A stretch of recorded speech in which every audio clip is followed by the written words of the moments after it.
Midway through the 2025 season, 2 Cleveland Guardians pitchers were placed on the reserved list due to concerns they were potentially involved in some kind of gambling scheme. Shout out to Foolish Baseball, by the way, for compiling the B-roll you're watching on screen right now of Class A, all pitches that may have led to the triggering of the investigation. However, there were a few updates from this point to the end of the regular season. In the meantime, the Guardians ended up losing in the wildcard series, partially because of a bullpen meltdown in Game 3.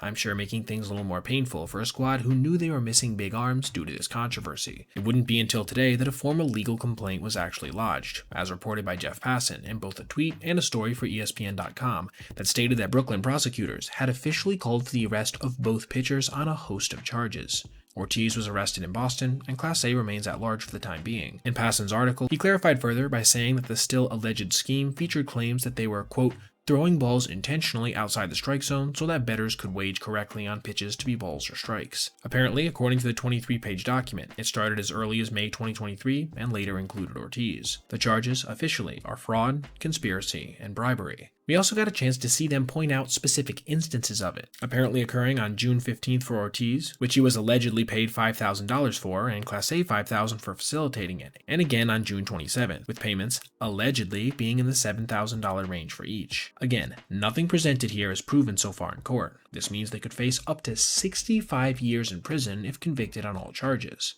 What a crazy turn of events for one guy in Emmanuel, who seemed to be on a borderline Hall of Fame trajectory, and also Ortiz, who had shown great growth in his limited time with the Guardians and getting swings and misses.